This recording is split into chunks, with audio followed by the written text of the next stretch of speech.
અંકલેશ્વરમાં દિન પ્રતિદિન ટ્રાફિક સમસ્યામાં ખૂબ જ વધારો થઈ રહ્યો છે. ટ્રાફિક જાણે કે અંકલેશ્વરમાં જ હોય એવું લાગી રહ્યું છે. એનું મુખ્ય કારણ એવું જણાઈ રહ્યું છે કે અંકલેશ્વર નેશનલ હાઈવે નંબર 48 પર આવેલ આંબલાખાડી પરનો બ્રિજ ખૂબ જ સાંકડો જણાઈ રહ્યો છે.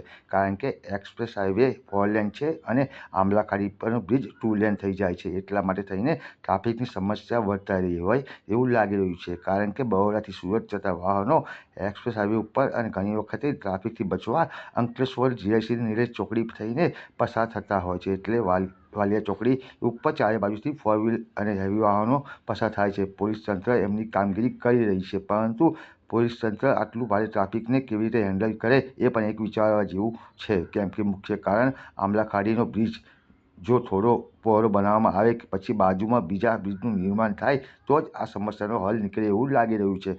અંકલેશ્વરમાં એક ઔદ્યોગિક નગરી છે અને આજુબાજુના ગામોમાંથી સિટીમાંથી લોકો નોકરી કરવા માટે સવારે નોકરીમાં ટાઈમમાં આવે છે, સાંજે છૂટવાનો ટાઈમ હોય છે. પાછું સાંજે મોટી હેવી ગાડીઓ, પાછું મોટી લક્ઝરી બસોનો ટાઈમ પણ સાંજનો જ છે.